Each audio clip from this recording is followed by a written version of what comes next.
Mengaji bersama menebar kebaikan.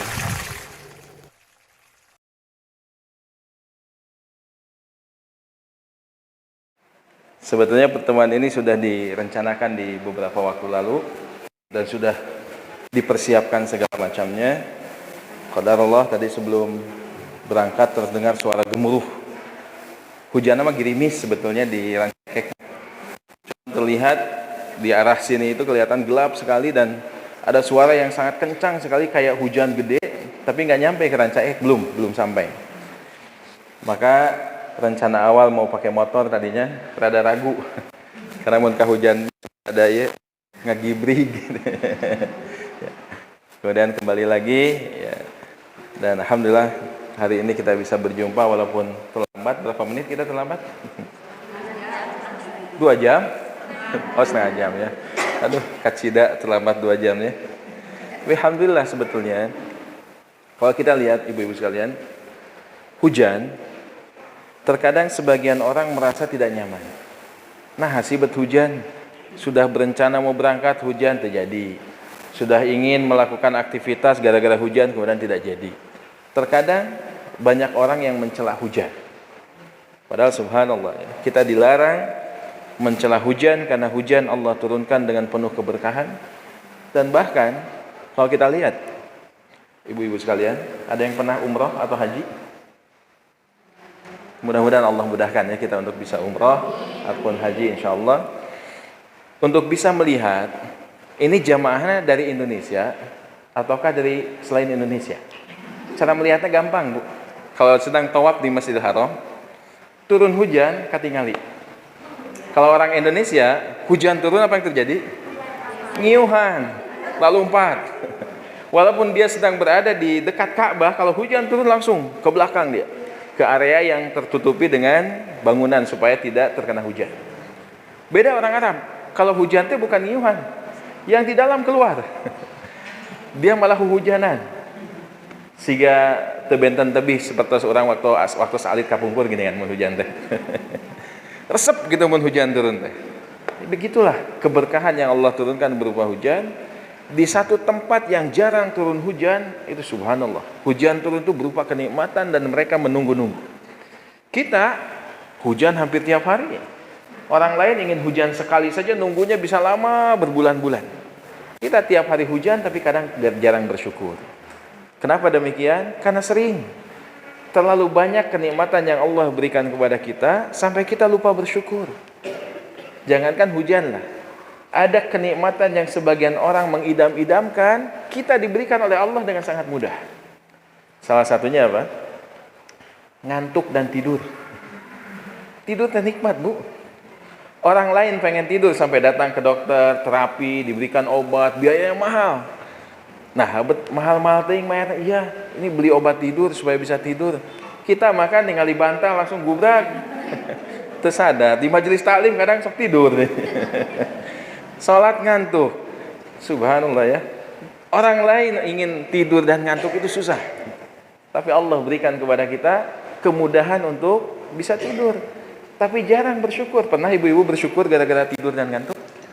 Jarang sih namanya. Karena sering. Terlalu banyak nikmat yang Allah berikan kepada kita sampai kita lupa bersyukur kepada Allah Subhanahu wa taala. Dan pertemuan kita sekarang ini pun sebuah kenikmatan. Sebuah kenikmatan yang kita bisa berkumpul di majelis yang mulia ini dalam kondisi mungkin sebagian orang dalam kondisi hujan, cuaca dingin. Enaknya nanaonan Bu mun hujan dia? Oh, disimut sing kandel. Tidur kan gitu.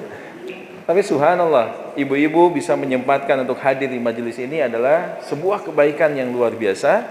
Dan tema yang kita bawakan sekarang itu mudah-mudahan sifat tersebut ada kepada ibu-ibu semuanya insyaallah. Sekarang temanya apa, Bu? Ya, wanita yang lebih cantik dibandingkan bidadari surga. Ibu sudah merasa seperti itu? Coba kalau kita lihat hadis berkaitan dengan bidadari surga itu seperti apa? Jadi kalau kita sebutkan hadis-hadisnya, apakah masih percaya diri kalau ibu-ibu lebih cantik dibandingkan bidadari surga? Bidadari surga itu riwayatnya sangat banyak sekali. Sampai salah satu di antara hadis yang menyebutkan tentang cantiknya bidadari surga, ketika suaminya itu memeluk bidadari surga dari belakangnya, maka telapak tangannya bisa terlihat dari depannya. Berarti apa? Beningnya luar biasa. Tapi udah mau kabayang kurang mah itu dah. Sieun berenya. Kayak orang tembus pandang. Saking bening dan saking bersihnya kulit bidadari surga, sampai ketika dipeluk dari belakang bisa terlihat itu pelukannya itu. Sampai sumsumnya bisa terlihat dari luar tubuhnya. Subhanallah ya. Udah mau kabayang atuh Bu siga kumaha. Coba kalau kita di dunia ini, ya itulah yang disebutkan dalam hadis Nabi yang mulia sallallahu alaihi wasallam, ma'ainun ra'at, yang mata ini tidak pernah melihatnya. Wala udhunun sami'at, telinga kita tidak pernah mendengar kenikmatan yang sesungguhnya. Wala khatara ala qalbil bashar, yang hati kita tidak pernah terbersit sedikit pun gimana sih keindahan yang ada di surga termasuk bidadarinya. Dah mau kabayang. Sampai saya sedikit saja membayangkan tentang bidadari surga. Kalau kita lihat di zaman sekarang mungkin kebayang lah. Karena di zaman sekarang kan ada kaca, sesuatu yang tembus pandang ya. Bayangkan di zaman Nabi SAW belum ada kaca. Kemudian kita membayangkan, oh berarti tembus pandang. Sampai suatu ketika saya pernah melihat di sekolah yang dulu kami pernah mengajar di situ di daerah Padalarang. Itu disimpan satu akuarium di satu ruangan tertentu, dan di situ banyak ikan-ikan. Dan saya termasuk senang melihat binatang-binatang termasuk ikan. Dan saya izin kepada bagian admin di situ, karena depan ruang admin, saya bilang, boleh nggak saya ikut ngasih makan si ikan? Oh boleh, mangga silakan. Saya kasih makan ikan tersebut. Ternyata di antara ikan yang ada itu, ada ikan yang warnanya, jadi si ikan itu, bagian atasnya itu warna merah, bagian bawahnya itu ada putih, tapi ada bagian depan pas bagian pencernaannya itu tembus pandang, seperti kaca. Ketika saya lihat ikan itu, subhanallah, indah sekali ikan itu. Jadi kalau melihat tembus pandang itu bukan menjijikan, katingali pejitna kan gitu, kabayang nama kan gitu. Tapi ketika melihat ikan ini, subhanallah, begitu indahnya. Ini baru keindahan dunia. Mungkin bidadari ketika kita melihatnya jauh lebih indah dibandingkan apa yang kita bayangkan sebelumnya. Nah, ketika bidadari disebutkan dengan segala macam keindahannya, ternyata ada yang lebih indah dibandingkan bidadari. Siapakah itu? Wanita-wanita penghuni dunia ini yang kemudian Allah izinkan dia masuk ke dalam syurga Allah Subhanahu wa taala. Subhanallah.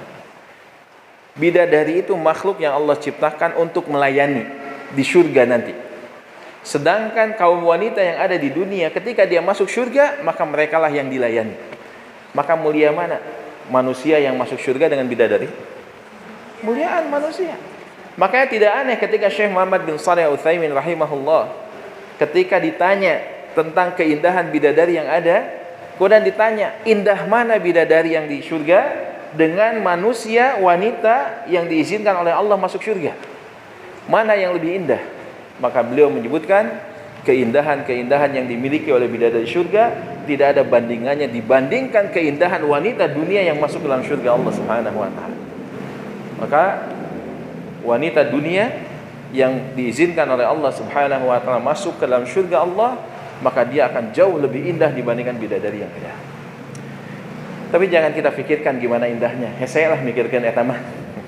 Sekarang kita bahas aja dulu kumaha carana. Bagaimana caranya kita masuk surga? Eta we heula. Jadi jangan kita membayangkan bidadari begini begitu, tapi cara untuk masuknya kadang kita tidak tahu bagaimana caranya. Hari ini insyaallah kita akan bahas tentang bagaimana seorang wanita bisa memasuki surga Allah Subhanahu wa taala yang keindahannya bisa mengalahkan keindahan bidadari-bidadari surga.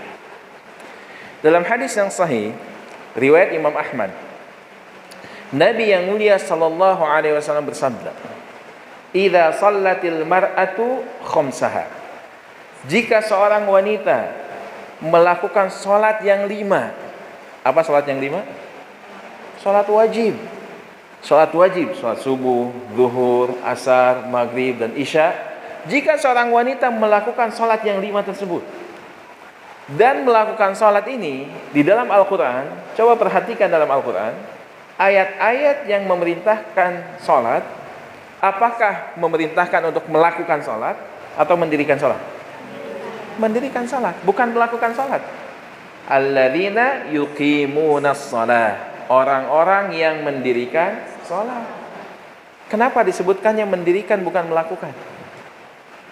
Karena orang yang mendirikan sholat itu mirip seperti orang yang mendirikan bangunan.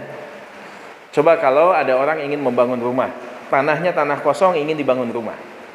Yang pertama kali dia lakukan apa? Merencanakan dulu. Tongwaka pondasi, pondasinya belum, pondasinya di mana tempatnya? Direncanakan dulu, digambar. Ini bentuknya seperti apa, berarti pondasinya di mana saja, pintunya akan sebelah mana dan lain sebagainya. Direncanakan dulu. Setelah perencanaan, maka menyiapkan pondasinya dulu. Dengan pondasi yang ukurannya berapa, bahan-bahannya seperti apa. Kemudian setelah itu barulah dibangun di atasnya tembok-tembok. Kemudian setelah itu dibangun di atasnya atap-atap, dikasih jendela, dikasih pintu segala macam, barulah jadi sebuah bangunan. Nah, sholat itu seperti itu. Jadi ketika kita akan melaksanakan sholat itu, pertama harus merencanakan dengan baik. Yaitu apa? Niatnya. Niatnya harus betul-betul ikhlas karena Allah Subhanahu wa ta'ala. Beda Bu, orang yang niatnya ikhlas karena Allah dengan orang yang melaksanakan sholat hanya kebiasaan saja. Karena terkadang ya, kita itu al-ibadah takunu adah. Terkadang ada saatnya ibadah yang kita lakukan itu hanya sekedar kebiasaan saja. Kenapa sholat duhur? Terus biasa sholat duhur. Ketika azan duhur ya sholat duhur. Kenapa sholat asar? Biasa lagi terus azan asar mah sholat asar. Jadi ibadah itu hanya kebiasaan saja. Hampa, hanya sekedar rutinitas kebiasaan saja. Tetapi orang yang niatnya betul-betul ikhlas karena Allah, dia persiapkan sholat itu dengan sebaik-baiknya. Rindu dia dengan sholat. Karena sebagaimana yang dikatakan oleh Imam Ibnu Taimiyah rahimahullahu ta'ala, ketika beliau mengatakan, barang siapa yang belum pernah merasakan kenikmatan syurga dunia, dia tidak akan pernah merasakan syurga di akhirat. Barang siapa yang dia belum pernah merasakan syurga dunia, dia tidak akan pernah merasakan syurga di akhirat. Imam Ibnu Qayyim al-Jauziyah menyebutkan apa itu syurga dunia. Beliau mengatakan apa? Ketika seorang hamba menjalankan ibadah-ibadahnya kepada Allah dan dia merasakan kenikmatan dalam ibadahnya, maka itulah syurga dunia. Orang yang merasakan nikmat dalam ibadahnya sebagaimana dia merasakan nikmat dalam hal yang lainnya. Kalau ibu-ibu jajan bakso, resep bakso tuh Bu? Resep, kamu hujan gimana? Ketika ibu-ibu jajan bakso, kemudian di tempat tersebut dirasakan baksonya itu nikmatnya bukan main. Mulai dari kuahnya kaldu banget, kemudian mie-nya lembut, kemudian baksonya enak, belum lagi bumbu-bumbunya enak sekali. Sampai ketika dia mendapatkan kenikmatan tersebut, dia rasakan betapa sampai sendok terakhir itu nikmat. Nah, biasanya ketika kita mendatangi satu tempat, makan di tempat tersebut dan merasakan kenikmatan, kemudian kita pulang, kira-kira ada keinginan nggak untuk bisa balik lagi ke tempat itu? Irahanya kadinya deui. Ingin segera untuk datang lagi ke tempat tersebut. Kenapa? Karena dia sudah merasakan kenikmatan. Begitu juga orang yang telah merasakan kenikmatan ibadah, termasuk ibadah sholat, maka dia akan merindukan untuk berjumpa dengan sholat berikutnya. Sholat duhur sudah selesai, kemudian dia rindu, kapan ya sholat asar ditinggal itu, 2 jam deui sholat asar, ditunggu-tunggu. Ketika datang azan asar, kemudian dia senang sekali, alhamdulillah akhirnya datang juga sholat asar. Kemudian setelah beres sholat asar, dia menunggu kapan datangnya waktu sholat maghrib. Ketika azan maghrib berkumandang, dia suka, alhamdulillah sudah masuk waktu maghrib. Kemudian dia tunggu lagi waktu isya. Ketika isya berkumandang, kemudian dia menyebutkan alhamdulillah sudah datang lagi waktu isya. Kenapa? Dia nikmat dalam ibadahnya. Ibu-ibu sudah begitu belum? Buah-buah pas azan teh karek maghrib geus isya deui. Asa karek cikeneh cenah. Azan teh asa cikeneh geus isya deui. Ya. Oh, kurang kencang ya? Oh ya, nah. Segini cukup jelas? Alhamdulillah. Mic-nya kurang dekat ternyata ya. Oh boleh, nggak apa-apa ini aja, cukup. Jangan-jangan tadi saya ngobrol nggak kedengeran nih. Kedengaran ya, cuman kurang kencang. Nah, terkadang orang yang merasakan kenikmatan di dalam ibadah-ibadahnya, dia merindukan untuk mendatangi ibadah berikutnya. Nah, kalau ibu-ibu sudah seperti itu, oh subhanallah, dia sudah merasakan nikmat dalam ibadahnya. Ketika sujud, nikmat sujudnya. Ketika ruku, nikmat rukunya. Lama sujud, lama ruku, bukan karena nundutan, bukan.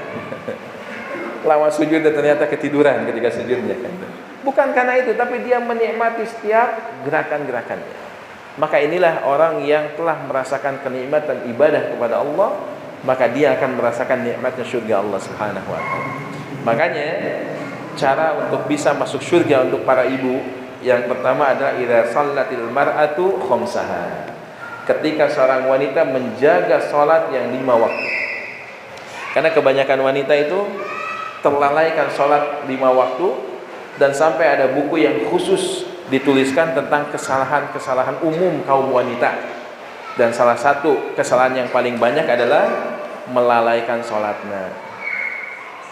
Ketika datang waktu sholat, kagok nonton sinetron, dacan iklan, kan nungguan iklan itu. Jadi ditunda sholatnya. Kadang nanggung, sedang masak, bisi gosong, kan gitu. Ada saja alasan-alasan yang menyebabkan terlalaikan sholat dari waktunya. Maka hal yang pertama yang bisa memasukkan seorang wanita ke dalam surga adalah menjaga sholat 5 waktu. Kemudian yang kedua adalah wasamat syahroha, yaitu seorang wanita yang saum pada bulannya. Apa yang dimasukkan bulannya? Saum Ramadan. Di bulan Ramadan melaksanakan saum, maka itu adalah salah satu di antara amalan yang bisa memasukkan dia dalam surga. Tapi kan kita semuanya kalau Ramadan selalu saum kan? Tapi kenapa di hadis ini disebutkan ketika shamat syahraha, menjaga saum pada waktunya, pada bulannya? Karena kadang wanita itu melaksanakan saum di bulan Ramadan tidak semudah laki-laki melakukannya. Ada saat-saatnya ketika ada halangan, seperti datang waktu haid, maka dia tidak saum di bulan Ramadan tersebut. Maka ketika dia tertinggal saum di bulan Ramadan, agar sempurna saum Ramadannya, apa yang harus dilakukan? Diqodok segera, jangan ditunda-tunda, diantepkeun sampai Ramadan berikutnya datang, karek diingat-ingat. Kamari itu sabarannya hutang teh. Pas diingat-ingat teringat deh. Kan bahaya. Maka ketika saum Ramadan tertinggal, segera lengkapkan hutang-hutang yang belum selesai, agar kita tidak lupa ketika terlewat beberapa bulan, kita lupa lagi berapa hari yang tertinggal. Makanya disebutkan wasamat syahroha, seorang wanita yang menjaga saum pada bulannya. Dia sempurnakan 1 bulan tersebut untuk melaksanakan saum. Kalau ada yang tertinggal, dia segera untuk mengqadanya. Ada juga wanita ketika bulan Ramadan dalam keadaan hamil. Hamil itu jangankan bulan Ramadan, bulan biasa aja lulus. Kan ada ibu-ibu itu kalau hamil itu ada dikatakan apa? Morning sick namanya. Pagi-pagi lulus, mual, muntah. Kadang ngidamnya macam-macam. Ada wanita yang ngidam, lihat suaminya tersebel gitu. Pengen muntah. Ada yang mencium wangi-wangi tertentu dia gak suka. Ada saja hal-hal yang memang berubah dari kebiasaannya. Jangankan untuk saum, untuk tidak saum saja sudah repot. Maka di bulan Ramadan tersebut tidak saum. Tahun depannya datang Ramadan, ternyata sedang melahirkan, menyusui anaknya. Tahun depannya hamil deh. Tahun depannya menyusui lagi terus. Ya. Seperti kisahnya istri saya itu. Alhamdulillah. Sekarang alhamdulillah sedang merencanakan kelahiran. Insya Allah sekarang hari Selasa ya. Hari Kamis insya Allah akan lahir putri kami yang ke-7 insya Allah. Jadi sekarang 2 hari berikutnya sedang merencanakan untuk kelahiran. Dan Allah subhanahu wa ta'ala titipkan 6 orang anak hari ini dan sedang menunggu yang ke-7-nya insya Allah. Mudah-mudahan semuanya menjadi soleh dan solehah insya Allah. Nah, istri saya juga begitu.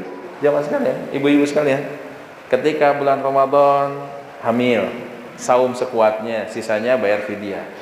Tahun depannya menyusui, sekuatnya, sisanya bayar fidyah. Tahun depannya hamil lagi.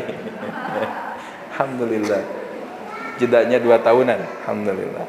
Nah, kondisi-kondisi yang demikian sulit bagi wanita untuk menjaga saumnya. Makanya tidak aneh dalam hadis ini disebutkan wasamat syahroha, saum pada bulannya. Karena bagi wanita susah itu menjaga saum sebulan penuh, itu susah.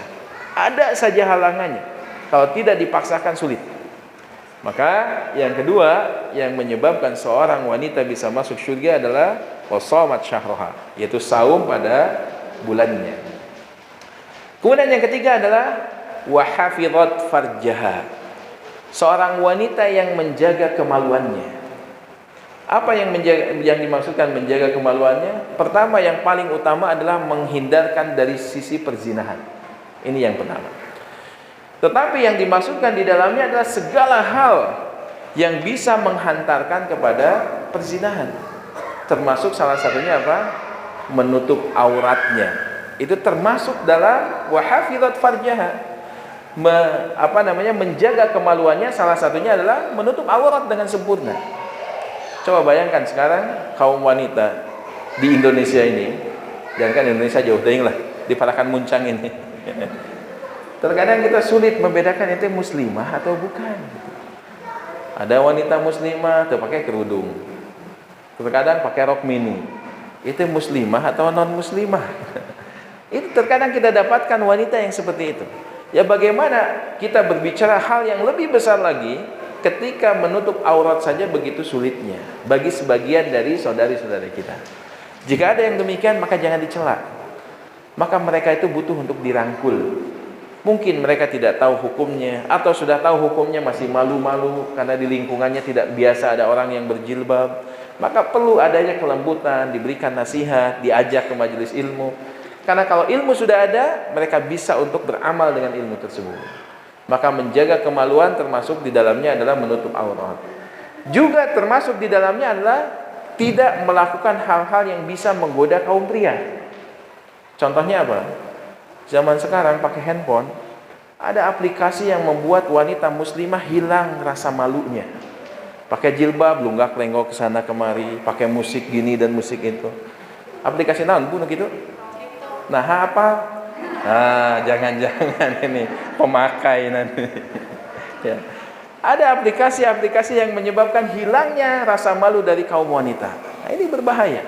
Ini termasuk ke dalam hal wanita yang tidak bisa menjaga farjinya, tidak menjaga kemaluannya, disebabkan dia melakukan hal-hal yang mengundang syahwat dari kaum pria. Maka ini yang ketiga. Yang keempat, asar tabu sabaranya, supaya dipastikan materi selesai ketika asar tiba. Yang tinggal lebih sabar ibu. Pokoknya lebih banyak. Pokoknya azan kita berhenti aja. 19 ya, Masya Allah. Baik, yang keempat, selain seorang wanita yang menjaga salat 5 waktunya, menjaga saum di bulan Ramadannya, menjaga kemaluannya, yang keempat adalah wa'ata'at zaujaha, seorang wanita yang taat kepada suaminya. Yang harus taat itu istri pada suami atau suami pada istri, Bu? Dibalik entah itu. Kalau kenyataannya gimana kenyataannya? Suami takut istri. Wanita itu harus taat kepada suaminya. Kenapa dia harus taat? Bayangkan saja, Bu. Suami ibu itu orang yang dibesarkan oleh ibunya. Ibunya mengandung 9 bulan dalam keadaan susah payah, dan ibu pasti merasakan gimana beratnya mengandung seorang anak. Tidur saja sudah tidak nyaman, terlentang nggak enak, miring tak enak, nakuban tak bisa pokoknya. Susah, makan sudah tidak enak, aktivitas sudah tidak karuan. Ketika sudah mengandung begitu beratnya, kemudian melahirkan. Seorang wanita bagaimana rasanya melahirkan? Itu nyawa menjadi taruhannya. Setelah bayinya lahir, kemudian dinafkahi, diberikan air susu ibu, diberikan makanan, diberikan segala macamnya. Ketika sakit dibawa ke dokter, diberikan obat. Ketika sudah besar disekolahkan, dibiayai sekolahnya. Setelah besar, sudah selesai sekolahnya, kemudian dia bekerja, belum sempat berbakti kepada ibu bapaknya, sudah harus menafkahi ibu-ibu semuanya. Nikah jeung ibu-ibu, belum berbakti kepada orang tuanya, can balas budi-budi acan. sudah menikah dan harus menafkahi istrinya. Bagaimana mungkin seorang istri tidak taat kepada suami? Yang terkadang suami itu dia orang yang menahan dirinya dihina tenanawan. Yang penting saya pulang membawa sesuatu yang bisa diberikan nafkah untuk istri saya. Ketika dia dicerca oleh orang lain, kelelahan yang dia rasakan, dia tidak peduli. Yang penting saya bisa menafkahi istri saya. Bahkan ketika suami terkadang di tempat kerjanya diberikan nasi box, dibawa pulang nasi box. Ingat kayak ibu-ibu itu teh. Padahal bisa aja dihabiskan, tong beja-beja kayak ibu-ibu udah saya habiskan kan bisa aja. Tapi dibawa ke rumah, ingin dirasakan makan bareng dengan istrinya dan lain sebagainya. Subhanallah, bagaimana pengorbanan seorang suami kepada ibu. Tangannya yang dia bekerja keras untuk mencari nafkah, kemudian tubuhnya yang dia harus kadang berpanas-panasan, berlelah-lelahan, kadang dimarahi oleh bosnya, dia nggak peduli. Dia tidak nyaman kerja, saya nggak peduli, yang penting saya dapat gaji supaya menafkahi istri saya. Tapi datang ke rumah seakan-akan dia tidak punya masalah apapun di luar sana. Tidak menceritakan apa yang terjadi di tempat kerjanya, tidak menceritakan bagaimana sedihnya di tempat kerjanya, bagaimana sakitnya, pulang ke rumah sudah seperti seorang pahlawan saja. Terkadang dalam kondisi ini, ibu-ibu minta sesuatu yang mirip dengan tetangganya. Pak, mana tetangga kita punya itu, kita enggak. Kan bapak mah kerjaan beda yang si itu. Masa itu bisa saya enggak, kita enggak. Kadang kondisi seperti ini, suami itu kadang dia tidak inginnya itu membahagiakan istrinya. Tapi terkadang ketidakmampuan itu terpikir oleh suami. Walaupun dia tidak mampu, dia berpikir kumaha caranya supaya bisa membahagiakan istrinya. Maka lihat bagaimana suami ini betul-betul ingin menyayangi istrinya. Yang terkadang ketika dalam keadaan lelah, istrinya curhat. Pak, tadi tetangga kieu. Suami lagi nundut, lenggutan, tapi dengar, oh nya kumaha deui atuh.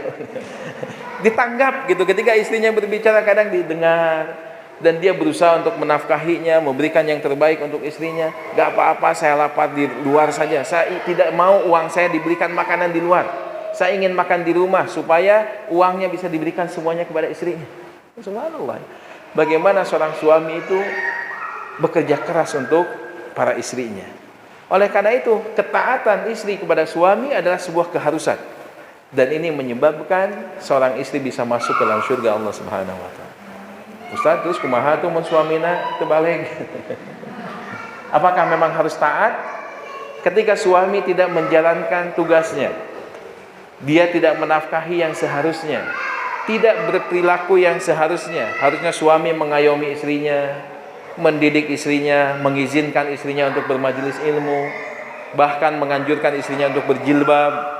Tapi terkadang sebagian suami ada jamaah kajian di tempat lain, ada yang bertanya tentang bagaimana hukumnya saya taat kepada suami ketika suami saya melarang untuk memakai jilbab.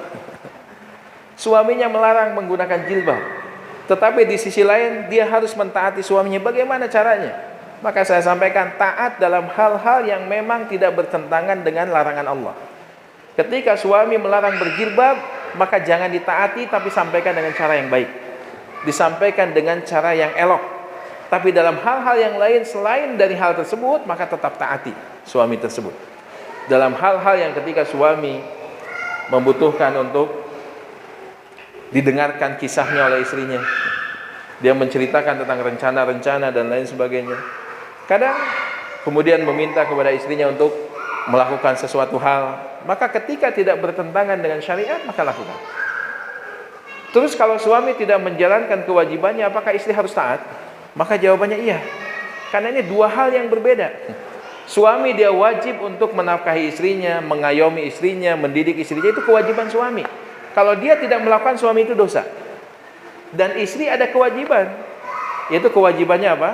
Mentaati suami, kemudian memenuhi kebutuhan suami, menyiapkan hal-hal yang terbaik untuk suaminya. Ketika suaminya tidak menjalankan kewajibannya, itu urusan dia dengan Allah nanti. Urusan ibu itu ketika kewajiban dijalankan akan mendapatkan pahala di sisi Allah, tapi kalau kewajiban tidak dijalankan, maka bersiap-siap untuk mendapatkan konsekuensi di sisi Allah. Sekarang kondisinya begini. Kalau seandainya begini, ibu-ibu itu setelah mendengar kajian ini jadi semangat. ingin menservis suami dengan sebaik-baiknya. Setelah itu kemudian masak, disiapkan masakan yang paling disukai oleh suami. Kemudian dia juga bersiap-siap untuk menyiapkan minuman untuk suaminya. Ketika suaminya datang, kemudian langsung ditawarkan, "Pak, mau makan dulu atau mau minum dulu?" Terus bapaknya bilang, "Keheula capek, hoyong ngagoler." Setelah itu kemudian makanan disiapkan, "Pak, makanan sudah disiapkan." "Ah, nggak mau, nanti aja lagi. Saya lagi tidak ingin makan." Kemudian dia tidur. Bangun-bangun besok pagi. Kira-kira ibu sedih atau tidak kalau begitu? Nah, kalau sedih berarti ibu can ikhlas atau tidak? Kalau sedih itu tandanya belum ikhlas. Masih mengharapkan keridhaan suami, bukan keridhaan Allah. Kalau mengharapkan keridhaan Allah, nggak usah sedih. Kenapa? Karena sudah menjalankan yang seharusnya. Ketika tidak sesuai dengan ekspektasi, ya nggak apa-apa, dah bukan suami yang ngasih pahala. Nggak akan sia-sia. Masaknya ibu-ibu itu tidak akan sia-sia. Ada pahalanya itu. Menyiapkan minumannya, menyiapkan segala macamnya. Ternyata nggak dimakan oleh suami, jangan bersedih. Dan numasian pahala mas sanes suami Allah. Dia mau sedih berarti kan ikhlas. Berarti harus dijaga lagi keikhlasan. Maka ini ketaatan kepada suami adalah hal yang sangat penting bagi seorang wanita yang menginginkan dan merindukan surga. Nah, ketika empat hal ini apa tadi? Yang pertama, salat 5 waktunya. Yang kedua, saum pada bulannya. Yang ketiga, menjaga kemaluannya dan kehormatannya. Yang keempat, taat kepada suaminya. Ketika ini sudah terjadi, apa yang dikatakan oleh Nabi yang mulia sallallahu alaihi wasallam, maka akan dikatakan kepada wanita ini, wanita yang memiliki 4 sifat ini, melakukan salat 5 waktunya, melakukan saum pada bulannya, menjaga kemaluan dan harga dirinya, juga taat kepada suaminya, maka akan dikatakan kepada wanita ini di akhirat nanti, udkhulil jannata min ayyi abwabin syi'ti. Silahkan engkau wahai wanita masuk ke dalam surga di pintu manapun yang engkau inginkan. Subhanallah ya. Surga itu memiliki pintu-pintu. Dan seorang wanita yang memiliki 4 sifat ini diizinkan oleh Allah untuk masuk ke pintu manapun yang diinginkannya. Dan tidak harus ngantri. Boleh milih mau pintu mana aja. Surga ya seperti ibu pantona. Ada 8 pintu. 8 pintu surga. Dan kita boleh memilih salah satu di antara pintu-pintu tersebut yang kita inginkan. Sok boleh, bebas. Subhanallah ya. Orang lain untuk bisa memasuki pintu surga saja sangat susah. Tapi ternyata wanita yang memiliki 4 sifat ini diizinkan oleh Allah Subhanahu wa ta'ala untuk masuk surga di pintu manapun. Sekarang pertanyaannya, coba kalau kita lihat yang 4 tadi. Salat 5 waktu hukumnya apa? Wajib. Kemudian saum di bulan Ramadan hukumnya apa? Wajib. Menjaga kemaluannya hukumnya apa? Wajib. Taat kepada suami hukumnya apa? Wajib. Lihat, 4-empatnya amalan yang wajib dan tidak ada satupun yang sunnah di situ. Kenapa yang sunnah tidak disebutkan? Karena ibu-ibu menjalankan yang wajib saja, maka amalan-amalan sunnahnya itu sudah didapatkan dengan sangat luar biasa dengan amalan-amalan tersebut. Makanya jangan khawatir ketika ibu-ibu sebelum menikah saum sunnahnya rajin, Senin Kamis teh saum, tidak pernah terputus. Nah, hari tos nikah bora saum. Capek namanya ngurus anak-anak kan gitu. Baca Quran sebelum nikah rajin, setelah menikah berkurang waktu baca Qurannya. Ketika sholat tahajud, ketika gadis sebelum menikah rajin setiap malam tahajud. Setelah menikah susah sholat tahajud. Tapi jangan khawatir, ibadah-ibadah sunnah yang tertinggal disebabkan kita melakukan kewajiban-kewajiban, maka itu sudah tergantikan seluruhnya dengan 4 hal tadi. Ketika sholat 5 waktunya, saum di bulan Ramadannya, kemudian menjaga kemaluannya, taat kepada suaminya, maka 4 hal ini sudah mencakup seluruh amal yang dulunya dilakukan, kemudian sekarang tertinggal disebabkan karena untuk mengejar 4 hal ini. Ngurus anak, coba waktu yang diluangkan untuk ngurus anak itu tidak mudah. Komo mun budakna bager pisan. Disuruh sholat hese, disuruh baca Quran, suruh ngaji susah. ngomongnya kasar, mainnya lato-lato, main game online dan lain sebagainya. Butuh kesabaran. Dan seorang ibu itu, dia harus mengetahui bahwasanya anak itu bukan milik ibu, bukan. Tapi anak itu adalah titipan Allah. Yang namanya nitip itu nggak boleh kita milih. Sok tinggal di tukang parkir.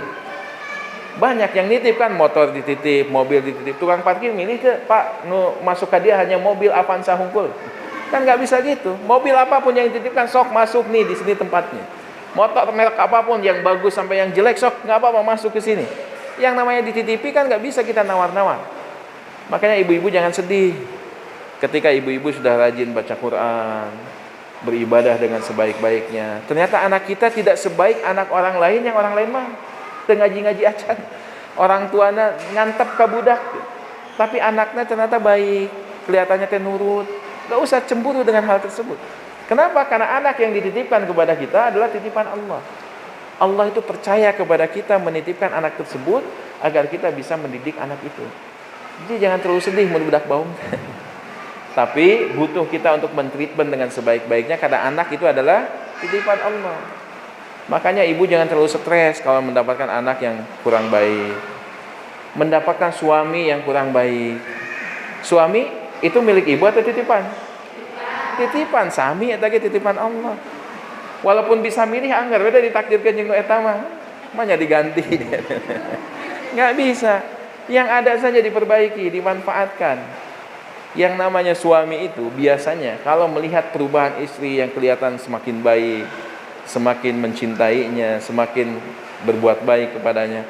Laki-laki mana sih yang tega menyakiti perempuan yang sudah berbuat baik kepadanya? Kecuali laki-laki yang gak ada akalnya itu. Laki-laki yang berakal itu melihat istrinya berbakti kepadanya, berbuat baik kepadanya, gak mungkin dia ingin menyakiti wanita yang seperti ini. Kecuali sesuatu laki-laki yang memang dipertanyakan kelaki-lakiannya. Oleh karena itu maka 4 hal ini adalah 4 hal yang penting untuk bisa memasukkan para ibu untuk masuk ke dalam surga Allah Subhanahu wa taala. Dan ketika sudah masuk ke dalam surga, maka bersiap-siaplah. Karena di sana ibu-ibu semuanya akan menjadi ratu dari semua penghuni surga, dari bidadari, maka ibu akan menjadi bidadari yang paling top di sana. Menjadi ratunya bidadari. Subhanallah ya. Makanya mudah-mudahan kita doakan semuanya, semoga Allah Subhanahu wa taala memudahkan kita untuk bisa beramal dengan sebaik-baiknya, dan kita doakan semoga Allah memasukkan kita semuanya ke dalam surga Allah Subhanahu wa taala. Baik, sepertinya waktu asar sudah mulai akan tiba, tapi apakah ada tanya jawab atau tidak? Masya Allah ini ya, sepertinya ringan tapi gak mudah ya. Menjaga sholat 5 waktu di awal atau di pada waktunya. Benar ya, kadang-kadang kamu masak, kamu apa gitu ya. Terus sahur tadi juga sudah begitu panjangnya. Apa sih yang suka mengganggu sahur kita? Itu apa yang suka mengganggu sahur kita? Kemudian yang tadi fitnah akhir zaman itu bagaimana kita sulit sekali untuk menjaga harga diri dan juga mama gitu ya. Dan yang terakhir apa itu? Apalagi itu ibu ya. Tapi mudah-mudahan kita hari ini ngaji ibu ya. Semoga kedepan kita lebih baik lagi, menjadi istri yang solehah yang akan menjadi para bidadari surga. Amin. Baik ibu, masih ada sedikit waktu, ada yang mau ditanyakan? Barangkali ada ibu? Atau sudah cukup? Ya. Sudah. Waalaikumsalam, jazakallahu khairan insyaallah. Amin insyaallah. Iya, ini yang hadir biasanya sang belakang, Ustaz. Gak apa-apa, hari ini hanya wanita-wanita terpilih saja yang bisa hadir di sini. Alhamdulillah. Mudah-mudahan ada lain kesempatan untuk kita bisa bersama lagi. Insyaallah. Jadi ibu sekalian, rupanya waktu yang membatasi kita. Mudah-mudahan Allah memberikan kita kepahaman dan juga kemampuan untuk mengamalkan apa yang guru kita telah sampaikan pada sore hari ini. Kita tutup saja dengan doa. Baik. Baik. alhamdulillah ibu-ibu dan akhwat fillah rahimahumullah, di akhir sesi ini mari kita hadapkan jiwa kita tundukkan hati kita di hadapan Allah Subhanahu wa taala, dan di waktu yang mustajab doa. Dan salah satu mustajab doa adalah ketika turunnya hujan. Maka semoga Allah mengijabah setiap doa-doa kita, dan semoga Allah Subhanahu wa taala memudahkan kita untuk bisa memasuki surganya. Allahumma salli ala Muhammad wa ala alihi wa sahbihi ajma'in. Allahumma ighfir lil muslimina wal muslimat wal mu'minina wal mu'minat al ahya'i minhum wal amwat birahmatika ya arhamar rahimin. Rabbana zalamna anfusana wa illam taghfir lana wa tarhamna lanakunanna minal khasirin. Rabbana la tujigh qulubana ba'da idh hadaitana wa hab lana min ladunka rahmah innaka antal wahhab. Allahumma harrim wujuhana minan nar.